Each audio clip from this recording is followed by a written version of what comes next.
into the Starcastic Mark Studios. My name is Ryan, and along with Chris, we are the official Dallas Stars podcast of the Hockey Podcast Network. Thank you guys for joining us late here on a Sunday evening. We are doing the after-game review for game number 61 against the Washington Capitals. The Dallas Stars get revenge from their 5-0 loss in Dallas on Sergei Zubov retirement night, and they're able to pull out the win today with a 3-2 victory. Hey, Chris, how you doing? I'm doing great. What a big win. GG, boys. I felt like they played... Sorry, you didn't even ask me the question. I'm going to go straight into my thoughts. I felt like they played really similar to last game, but the big guys showed up, and our goaltending showed up, and we won. So, we should have won easily. We had way more chances than them, too. We should have scored way more than 3 goals. I like the game overall. I like the first period especially. I like the second period. I did not like the third period at all. It's to be expected on a back-to-back, though, to be fair. But okay, that's true. That is what the Stars always do, too, is they turtle a lot. But this time they turtled and they couldn't skate because they were tired, so it was a bad combo. and like you said, Chris, that was my initial thought, too, is the fact that they played very similar to the way they played last night, and they played very well overall. The biggest difference, obviously, in tonight's game was what? What do you think? 2 things that I mentioned. Number 1, Rope Hintz, and number 2, Jay Gottinger, and that's pretty much it. Right, and even more specifically, special teams. Special teams and goaltending. If you do those 2 things, you typically will win the hockey game. Typically. But thankfully, it kind of worked out its way for the Stars tonight. I was a little worried watching that I literally just finished watching the third period, for those of you that are tuning in right now. We're doing this at like 10:05. I literally finished it at like 9:59. So, and we'll get into the stuff that happened at the end of the game here in a second. I thought that was hilarious. But hopefully Carlson's okay. He was fine. He skated away. He's good. Anyways, anything else you want to say before we get into the game summary?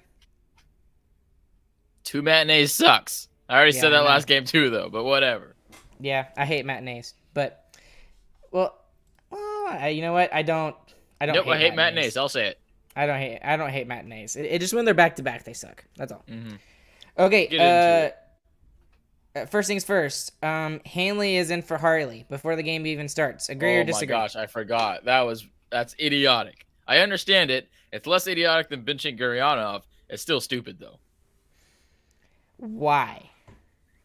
Because Harley has been playing better. Harley has a chance to give you offense when you need it. Harley is a bigger guy and has a more physical presence. I mean, lots of reasons. I think the thing that did Harley in was the last goal that the Islanders scored on Saturday night. And I think that's why I'm not saying I agree with it either way, because earlier in the day I was kind of like, wow, that's really stupid. But then again, I understand. But it doesn't mean I like it, but I understand the move. But hopefully that's not a normal thing and Harley will be back in. Yeah. On Tuesday. But like I said, I understand it too. It kind of makes sense. I just don't like it. I think it's the wrong decision. I think you stick with Harley and he will become even more important to you later on. So I think it's worth the investment, but whatever. And we may talk about the trade deadline here in a second at the end of the... Oh, no, we definitely are. Did you not see what just happened? Just now? Just now. I mean, I know about Gio. Yeah, you don't know. Dallas Stars acquired Scott Wedgwood 20 minutes ago. Are you serious? Dallas Stars acquired Scott Wedgwood for a conditional 4th-round pick. Of all players, Scott Wedgwood, Arizona. Yep. That's... Wow. Literally happened. Literally announced like 30 minutes ago. So okay, so for those of you who don't know, Scott Wedgwood is a goaltender for the Arizona Coyotes. He's kind of been the semi-starter for them this year. Mostly towards the beginning of the year, he was picked up on waivers by the Arizona Coyotes from New Jersey, I believe, and he was okay. He's okay, but he's a backup. And that's really not good news because what scares more than anything is not the fact that Wedgwood will be the backup. It means Braden Holtby's going to be out longer than we expect. Yeah, that's exactly what tells me. He's probably done for the year. So I like Scott Wedge, but I went and looked at his stats actually. His goals against average is pretty bad. It's around 3.25. I don't remember exactly what it was. He plays for the Coyotes. I don't look at that. And too his much. save percentage is 909. That's above league average Save for on a really bad percentage team. at 909 with goals against average that high. He might be really good and just hasn't played on a good team ever, which would be true if he played in New Jersey and in Arizona. So we'll see. Well, if that's the big move, I'm kind of underwhelmed. I'm like, really? That's I'm upset if that's it, but we'll see. Man, that sucks. But At least it makes me think, hey, maybe we will do something. I mean, yeah, that's true. At least it's not like we're doing nothing. I guess that's something. We were all complaining about the fact that we're like that little meme that you see on Twitter all the time. It's just like a stick figure with a stick, and it's poking the Dallas Stars logo, and it's saying "Do something." He just needs At to least be Jim he Nill did now. something. He did something. The Stars do a lot. They're crazy. They don't know how to not do things. Like they can't be consistent. But Jim Nill, I mean, he consistently is not present. So Not since the Sagan trade, at least. Not since he was here like the first 3 or 4 years when he was making. well, the trades I can trades. remember, he's made the second trade, he made the Spezza trade, and he made the Zuccarello trade. The Sharp trade too. That was him. Patrick Sharp Sharp sucked with us. He was so bad. He wasn't bad. He had a good season and a half. But anyways, so let's get into the goal summary for today's game. 18 minutes and 40 seconds in the first period, 4-2 in shots in favor of the Stars.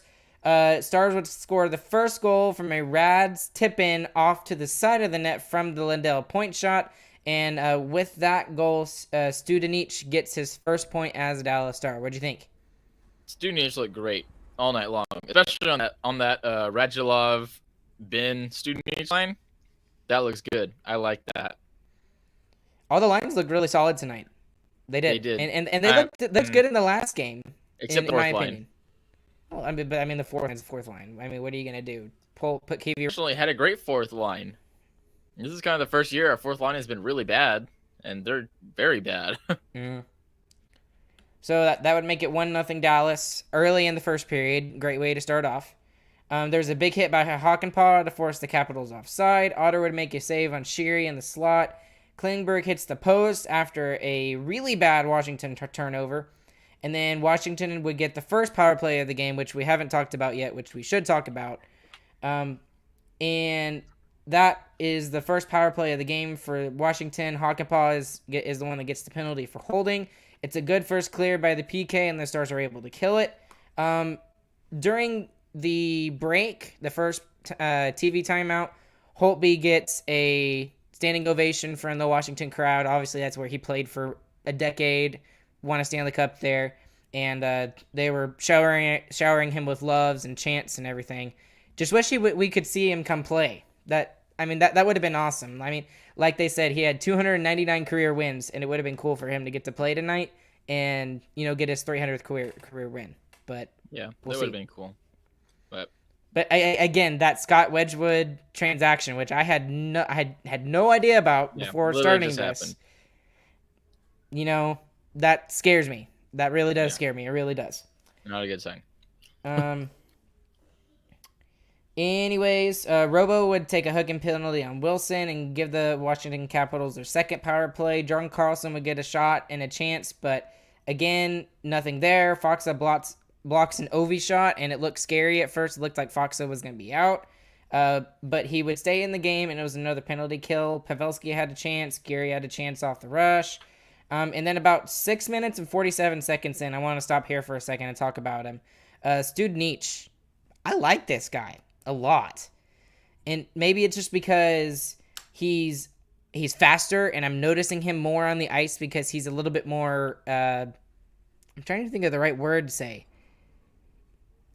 He just shows a little bit more effort and a little bit more energy than the rest of the Stars team. Like, all the Stars, in my opinion. Like, he was the one that I was noticing the most, trying to go after those pucks and really getting into the corners. What do you think about Studenic? Not just in tonight's game, I think it's really good all around.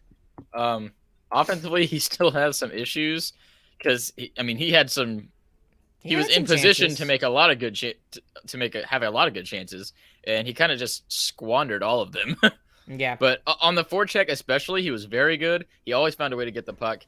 Defensively, I thought he was solid. So yeah, I like him so far, especially better than any of the other depth guys we have. Yeah.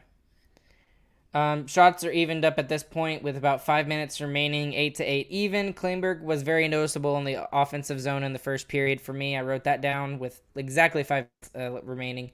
Pavelski had a chance where it was basically just him and Vanacek, and he missed high. Washington would take their first penalty, and they would put the Stars on the power play. Rope Hintz would score off the rush on a power play. It was a backhand. Robo with the assist, and we should also point this out that this is Hintz's first goal since February 27th to put the Stars up 2-0. Yep, he had been getting some assists, but he really broke through this game. And he's been having tons of chances too. They showed that little highlight package of how many great chances he's had, but finally he had some good shots with those chances and got him to go in.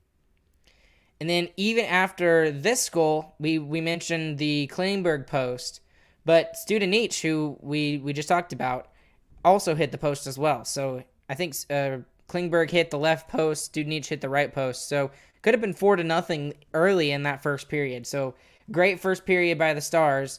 But other than, I should mention this first, Radulov would take a penalty there towards the end of the first period. And that would be Washington's third power play of the first period.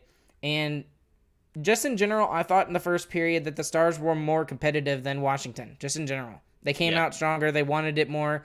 And I was a little surprised, to be totally honest with you, since we played the night before. Yeah, they definitely were. And that's what you have to do whenever you're playing the second night of a back-to-back, is you have to build a lead and you have to hold on because you're not going to have the gas. So they still had a little bit of the energy left from last game, and they were able to keep that going into the first, and they did it well. I also thought a lot of those 3 calls in the first were pretty garbage. I mean, I don't know what was going on, but I didn't think so. I can't remember any off the top of my head, but a couple of them were pretty weak. Well, here you go. Alex agrees with you. Hey, Alex, thank you for listening to the show. He said it was a weak call on Radulov, and he said there were a lot of weak calls today, in his opinion. So, so Alex is on your side there. So, I mean, regardless, I thought some of them were kind of ticky-tacky, but I thought they were still penalties. I mean, I think Razor mentioned something on the first or second one that he thought was kind of illegal, but not like egregious, is I think the word he used. But, to each his own. Doesn't matter. But I did want to point out that Klingberg was awesome in the first period, especially in the offensive zone. He was really driving play. And then the thing that I wanted to point out in this first period is that the Stars have got to stop taking penalties. Regardless of whether they were actually penalties or not, you can't let the refs, even take a chance of them calling a penalty on you, if I can talk. So, I mean, 3 is too many, especially in the first period. And the Stars won the period 2-0 on top of that. And it's the wrong team to give them to, too, as we'll find out a little bit later. Yep. So the Washington power play would carry over from the first. We're now in the second period. The Stars would kill that one, and at this point, the Washington power play was 0-3. It would not go 0-4, though. About 2.5 minutes in, Peterson and Gary had a 2-on-1. Petey had a weak shot. He couldn't quite get enough on it. Glendening had a chance even after that as well. And then Ben took a tripping penalty, which that was flat out a penalty. I mean, you can't not call that a penalty, right? No, obviously not. You don't think so. I can't remember which one it was, but I remember one trip where it was like the guy's skate barely moved, and then he kept his balance, and then he fell. I don't know if that was this one. Don't you love when that happens? But yeah, I don't know. I just felt like they were very light on their feet tonight, which is not normal for 200-plus pound hockey players who have skated their entire lives. So, I don't know. I'm not saying they're divers or anything, but... Of course not. We would never say that. But they might be diving. Yeah, they might be diving. but no, I'm not saying that, though. Well, regardless, Ben gets called for the penalty. That was Washington's 4th power play at the time, and the Stars had only had 1, and they scored on it.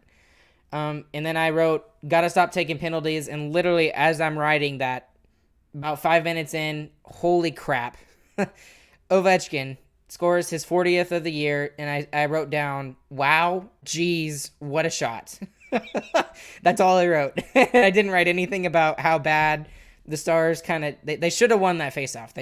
You need to win the opening faceoff on a penalty kill, but they didn't, and Ovechkin gets his 11th 40th goal season, which is insane as he tries to catch Gretzky for the all-time goal record. Yeah, and I thought when he was getting close to the all-time goal record, I was like, man, how is he scoring so many goals? And then a goal like this happens, and it's like, how are you supposed to stop that? Like, you can't. You can't. You're not literally gonna can't. Stop that. It just goes in. I mean, it's just a goal if that happens. Like, there's nothing you can do. I mean, you legitimately can't. Everybody knew it was coming. As soon as they won the faceoff, everybody knew it was coming and knew it was going to be an Ovechkin one-timer, and Yep. Stupid. Man. Anyways, right after that, the Stars respond well with a really good shift by the Seguin, Peterson, and Gurianov line. Let's stop here for a second because I really like the play of the quote-unquote second line right now for the Stars. The play of those three guys, they've got some chemistry there, and they've played especially well the past two games. Yeah, I mean, last night is obvious of that. They scored our only goals. So, yeah, I think that's a good line too. I hope we keep these four together at least for a little while and try to see if this works. Just let them figure it out. And anyways, going from there, Ben wanted redemption, so he had two good chances right after that goal by Ovechkin. And about 11 minutes remaining in the second period, it was 17-14 in shots for Dallas. It would not remain that way, especially in the third period. I wrote really liking the Segi PD Geary line. I already mentioned that. Interference by Washington. Stars would get their second power play, and it was a tic-tac-toe goal with about 9 minutes remaining to put the Stars up 3-1. Hintz gets his second power play goal of the game, and it was a beautiful tic-tac-toe from Segi and Pavs. Yeah, amazing shot. That was awesome. And what happened on that play too was they started and they weren't getting anything because they were literally standing on the perimeter doing nothing. And then finally somebody decided to move, and then boom, it opened right up. That's what I feel like is lacking from our power play a lot. It's just actual movement or quick passing, which both of those were shown in this case. So we need to make sure that we're trying to do that instead of just trying to pass it around and wait for something to open up. Right, and staying along the perimeter. Because, I mean, those perimeter shots, they'll give those up, all day long. Yeah. Anyways, that would be Hintz's first multi-goal game since November, which, that's a wow for Hintz, especially the past 2 years with as good as he's been. Yeah. And he still has a ton of points. Still has a ton of points, yeah. And honestly, all three of those guys on the first line should make it to 30 goals. This season, although they better if we're gonna make the playoffs. Right, and especially lately, that line has not scored very much. And I know that Hintz scores 2 goals tonight, but that first line still didn't technically score tonight. Yeah. But they didn't score. But our first power play is the first line. To be honest, it's the first line, and then we put Seguin as a defenseman. Nah, I guess that's true. So. I'm still kind of on the fence about keeping them together. I'm more inclined to keep them together after today's game because they played a lot better today. 3 bad games, and now they're right back to where they were. And they had a ton of chances, too, that they could have easily scored on. So, and maybe that's what I'm more frustrated about than anything is that they're getting all these chances. And not just that line, but all the lines in general, other than maybe the Foxo line. All the first top 3 lines were all getting chances. They just weren't burying it. Yeah. And that's the frustrating thing. Yep, definitely agree. Anyways, continuing on after the goal, 7 minutes remaining. Wilson got a shot. Otter says no. Rads with a chance in front from a Ben pass. That was so good. Yeah, I thought that was a great play by Rads. And Rads, other than the penalty, which I thought that kind of was a stupid penalty for him to take. I honestly thought it was a penalty. He should have just let it go, but whatever. It didn't matter. But with about 2 minutes remaining in the second period, I just put Otter as just saving everything at this point. And it wasn't like he was overtaxed at that point, but he was making some big saves. McMichael had several chances for Washington. With 46 seconds left, Backstrom shot it, and Wilson jumps in. And then Ben, it was clearly offsides, and Backstrom took the puck and shot it behind Otter, and he heard the whistle. Yeah. And it was so fun to watch. Like Wilson got in there first, and then Ben saw that Wilson went in there, and he's like, "Oh, I went in too!" and jumps in. I loved it. It was awesome. Yep. And then 27 seconds remaining. It looked like that there was going to be a really good chance for Kuznetsov, and there was a great D play by Suter. So at the end of the second period, Stars were up 3-1 going into the second intermission. So far, what did you think about the game at that point? I thought we were very good. I mean, I thought the first period was our best period. We got a little bit worse in the second, and we'll get Really into bad the in the third. third. Yeah. Really bad in the third. So, anyways, in the third, the very first thing I wrote is the Caps. I almost said Habs. Caps have come out and they're just royally ticked off. Just royally ticked off. And they were just all over the Stars to begin with. However, the first two things that I put on my notes here in the third period were two chances. Hintz had a chance off the rush and he missed wide. And then there was a good D play by Lindell on an odd man rush. Hockenpah had another big hit. So Hockenpah doing his thing and using his body. And this game was moving along pretty quickly, which was fine for the Stars at this point, but it would slow down very quickly. About 12:23, Kuznetsov had a chance in front completely by himself, and Otter said no. That was a great Kuznetsov was honestly one of the best Washington Capitals tonight, and Really was. Otter was just not letting him have anything tonight. He had his number tonight. Yep, absolutely. Yeah. He had like 3 or 4 chances, right? And then Otter just stopped all of them. I think it's more than that. He had at least 5 or 6, in my opinion. 6 shots on goal for Kuznetsov. That's a lot. That's crazy.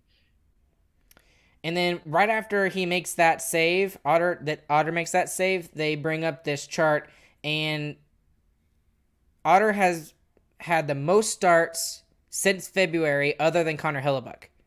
So one of the best goalies in the NHL. Otter is number 2. He's played the most. That's insane. Crazy. And he's just going to have to play more as we go on. And Wedgwood is a lot. Scott Wedgwood. Right. And Wedgwood is more reliable than Scheel. He is an upgrade. I will give Nil that. He's definitely an upgrade over Adam Scheel. But that still worries me. I'll talk about it later with Holtby. Sagan can't get it out. He whiffed on a pass coming out of the zone. And Orlov would score to make it a 1-goal game. It's 3-2 in favor of the Stars. And at that point, I'm like, oh crap, here we go. Stars are gonna do it again. They're gonna lose the game and after having a 2-goal lead. But anyway, Robo would have a huge chance right after that goal, and Vanacek with a really good save. It looked like he was basically doing a belly flop on the ice and kept it out.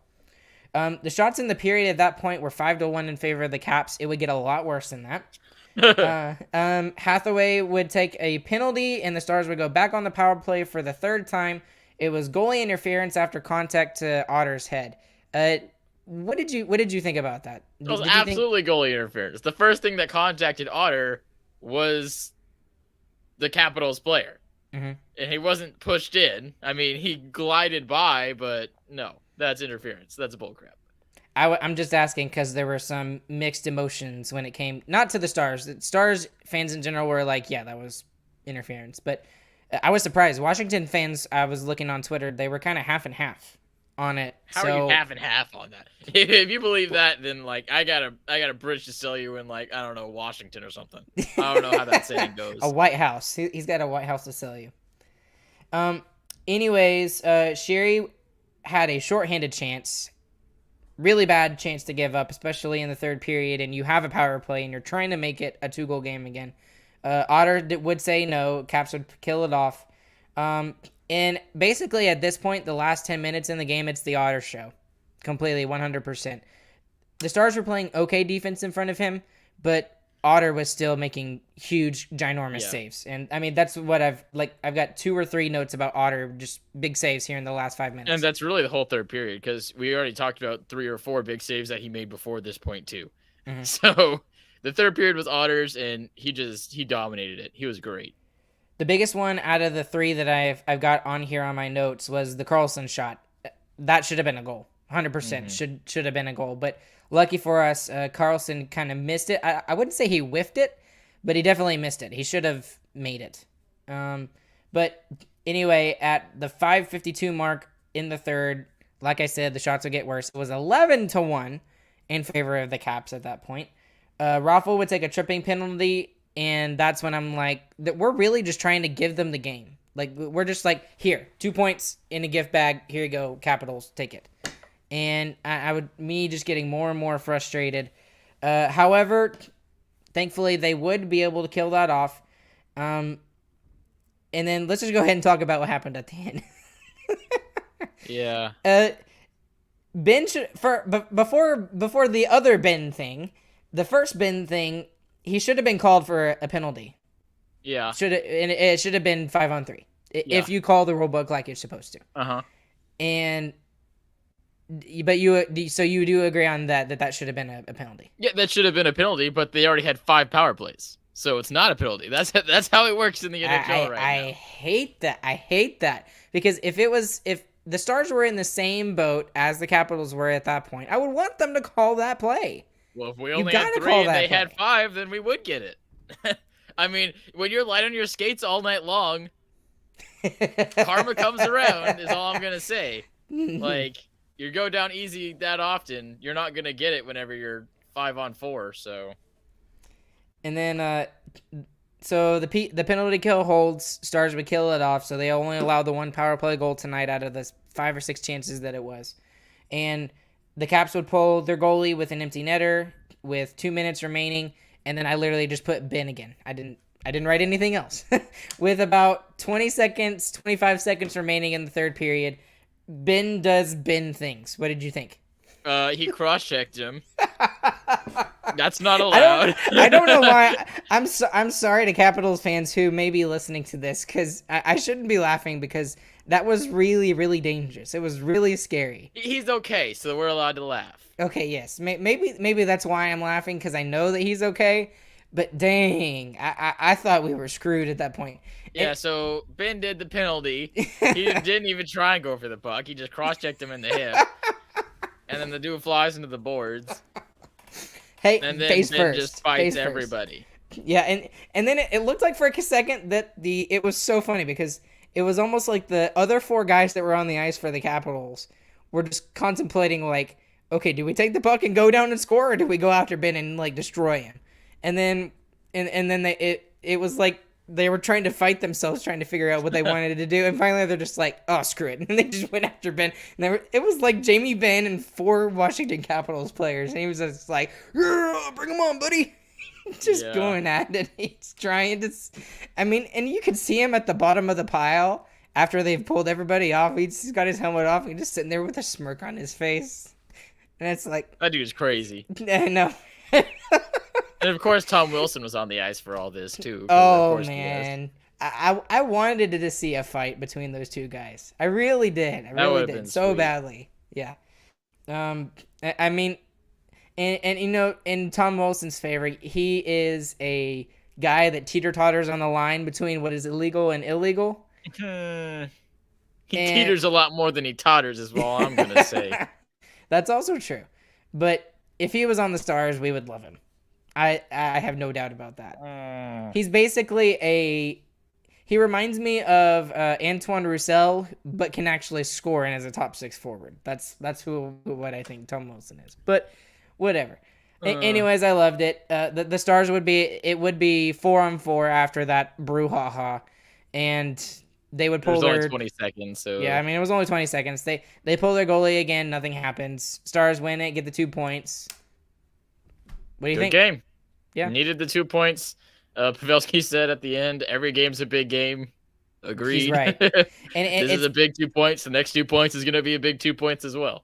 Well, and I'm not really looking at the standings right now, but I would love to know how the standings look right now, because I know that the Stars, before this game started, had 4 games in hand on the Vegas Golden Knights. So it's really Dallas's spot to lose, in my opinion. Yeah. It really is. They control their own destiny.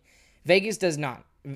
And I mean, God bless Vegas with the amount of. Have you seen their injury list? It's insane. They basically have lost their entire first line. I mean, Eichel was hurt. I think he played, and he was out there for warmups recently. But like, he was hurt, and like Pacioretty is hurt, and Stone is hurt, and I mean Leonard's been in and out all season. It's just it's ridiculous. So I feel bad for him. but at the same time, I'm hoping they don't keep winning because it's the Stars' spot to lose. I don't feel bad for them because they have a franchise that has never missed the playoffs ever. So no, screw them. They deserve it. Chris, Confessions with Chris on Sarcastic Remarks. Man, I'll make my own podcast and I'll call it that. Confessions with Chris. All right, I looked at the things. We're 1 point away from Vegas at 71. They have 72, and we have 3 games in hand. So yeah.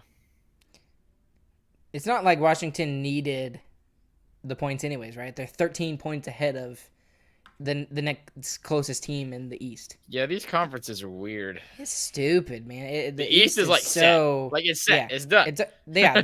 The players are already the teams are already set in the East. It's just a matter of, who's going to be in what spot. Like Toronto and Tampa, they're like 1 point apart. New York and Pittsburgh have the same amount of points, and they're both just behind Carolina for first in that division. So it's insane. And I mean, all of those teams have 80 points or more. And then meanwhile, you've got in the West, Stars have 71 points, and they're 1 point out of the wild card spot. So it is what it is. But anyways, to go back to what we were actually talking about, Pavelski is right. Every game at this point is an important game. And I like the way the Stars played the last 2 games. I wish they had won that game against the Islanders. It's in the past now. We won the game here tonight on the back. I'll take it. Continue on. Yeah, we won 1 of 2, but we didn't win the one we thought we would. Yes, exactly. And honestly, I'm ready to get back home because the Stars have not been playing well on the road. It's like they sucked at the beginning of the year, and they had this really good stretch where they were on the road and they were playing amazing, and then now they've kind of sucked. They've won 2 of 6, I think, on the road in the last 6 games, so just really rough. And Otter needs a break. I mean, here comes really Scott Wedgwood. Yeah, he might. I wouldn't be surprised if Wedgwood starts against Edmonton on Tuesday. Like honestly, that wouldn't surprise me at all. So, anyways, the only other thing that I had that I want to talk about is that the Stars just need to stay off of the penalty kill. There was just way too many penalties against the Stars tonight. And I know that it's a back-to-back. They're probably tired. Some of the penalties were kind of iffy. Agreed. Yeah. But they still have to. Yeah. They still have to not take as many penalties. I don't think it's a huge deal. I think for the reasons you said, back-to-back, bad refs. But yeah. The last thing I want to mention, face-offs, way better, especially for I think Seguin. Yeah, Seguin at 82% tonight. Like that's crazy. He probably got called out, but that's very good. That's all I got for that game. But we also have news on Heiskanen. Heiskanen is supposed to start skating tomorrow. That's good news. That's very good. That is good news. It's almost like a trade deadline acquisition if you think about it, kind of. Well, I don't expect him. I expect him to play in a game if he actually is ready in like 2 weeks from now. Honestly, is what I expect the timeline to be. So and that's literally just a total guess. That's not like something that. Yeah, I don't know anything.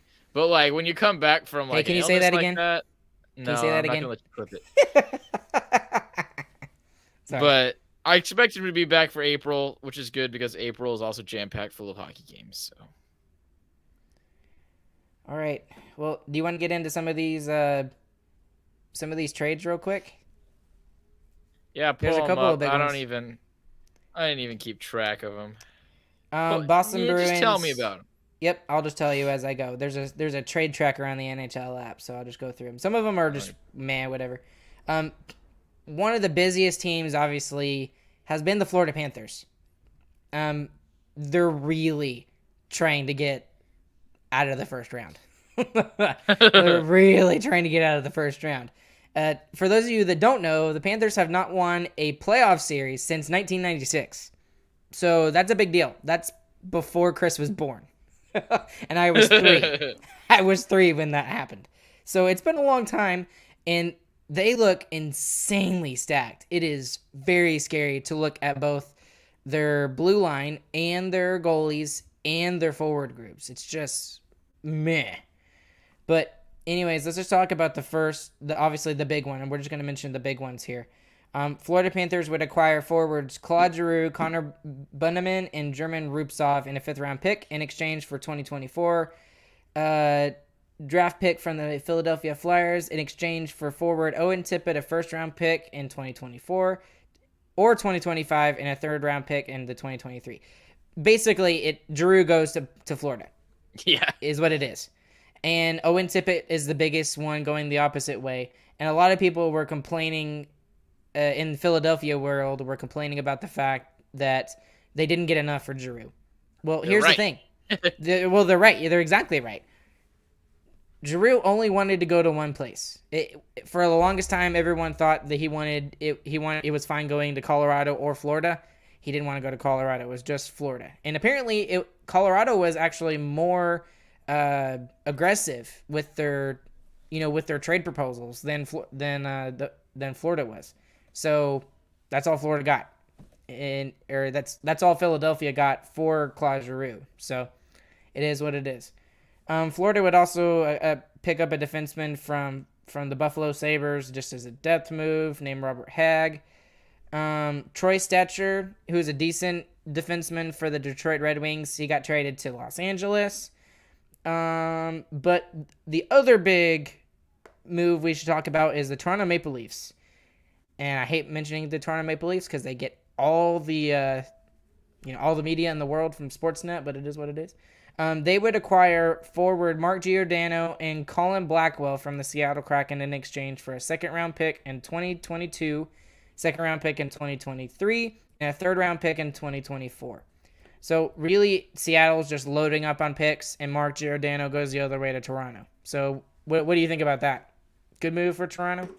I mean, nothing will hurt. I mean, having Mark Giordano on your defense is definitely better than what they have now. So, and it's definitely an upgrade in a lot of ways for the Toronto Maple Leafs. Like if the Toronto Maple Leafs had any kind of weaknesses, it's definitely on the blue line, and especially their number 3 defenseman Jake Muzzin is hurt and he's been out for a while, so they've been really struggling defensively, except against the Stars when we lost 4-0 to them. But anyways, that was a really big trade for the Toronto Maple Leafs.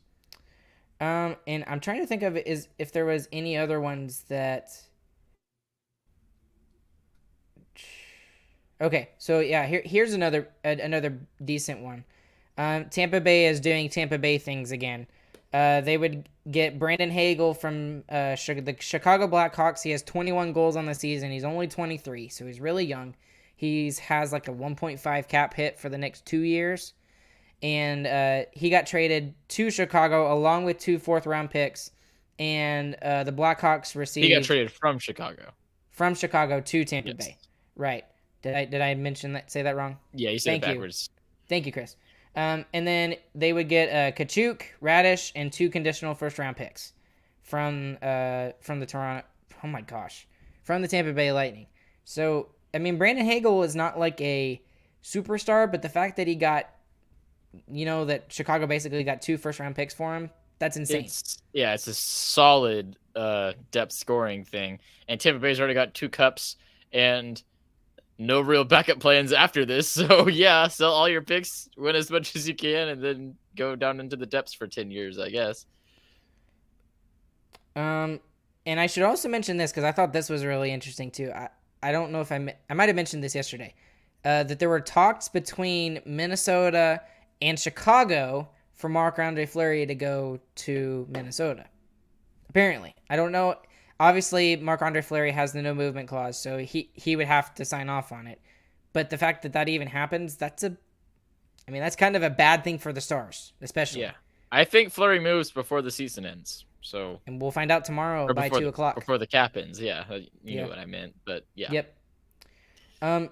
Really, no other giant trades that we haven't talked about.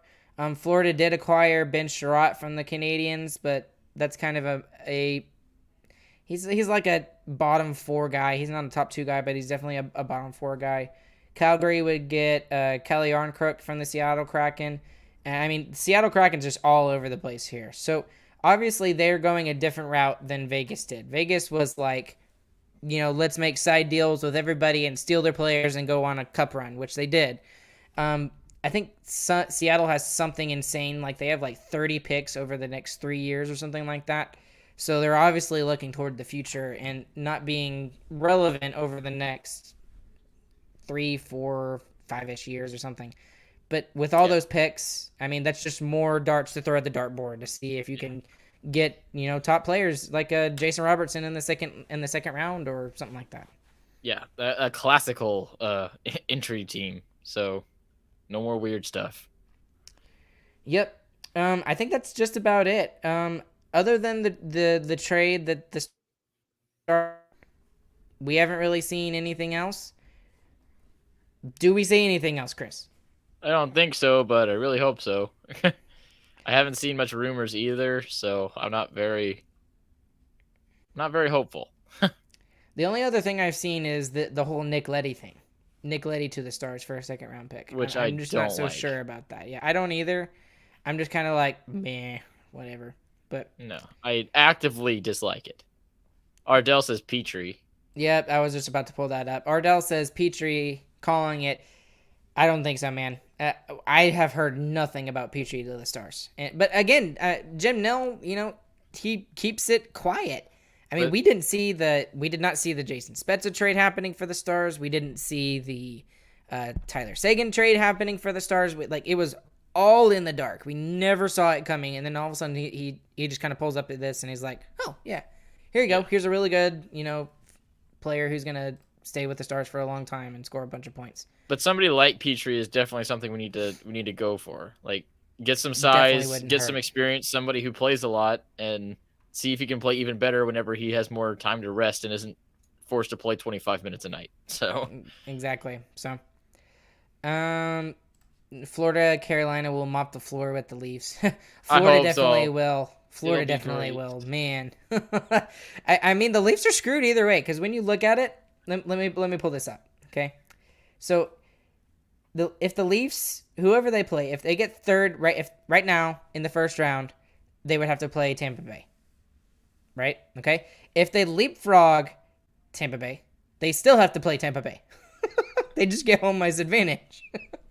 It's almost like they should lose a little bit so that they can go and play against Florida. Yeah, because they Florida hasn't won a series since '96, so they're just betting on that.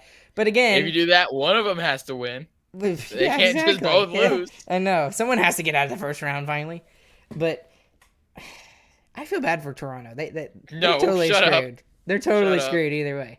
Toronto sucks. They're the worst. So, if you look at the Stars probability, assuming we get the second wildcard spot, which it looks like that's going to be the only spot we could possibly contend for right now, because while we've kind of sucked it up over the past couple of weeks, other teams have gotten better. So, it's the exact opposite of what was happening before. The Stars were starting to catch up to the Central Division, and the teams above them were getting worse. St. Louis, Minnesota, and Nashville have kind of all taken off from the Stars. But they're looking at that second. Vegas is still doing trash. Yes, Vegas is still really bad, just with a lot of injuries. And the Stars should get that second spot. It really is theirs to lose. It really is. And assuming we get that spot, guess who we would play in the first round? The Avs. Colorado Avalanche. Let's go. Let's go, boy. Throw Kiviranta in there, and we'll be good to go. Hat trick every night. Yo, well, Kiviranta. Okay. Yeah, anyways, we got to call it a night. Any other thing we need to talk about, Chris? Man, I hope something happens tomorrow. It needs to happen. When does it officially end? Like 5 p.m.? 2 o'clock Central. 2 o'clock? Ew. 2 o'clock Central. So there may be some late trades that still haven't happened yet that we haven't seen. So there will be. I mean, we'll see. So it'll be a fun day tomorrow no matter what. So we will be back with you guys again on Tuesday. We'll do a little bit of a trade deadline wrap-up. I'm sure that we're not done. There's going to be some other big trades. I do expect Marc-Andre Fleury to get moved. To where? Shoot, I don't know. I thought Toronto. I really thought when they waived Peter Mrazek earlier today that meant they were getting Marc-Andre Fleury, but it happened to be Mark Giordano instead. But anyways, Along with Chris, I have. Oh my, I'm so tired. He's Ryan. Along with Ryan, I'm Chris. Have a good night. GG boys. Catch you guys bye. on the flip side. Have a good night, and we'll be back with you guys on Tuesday. Love you guys.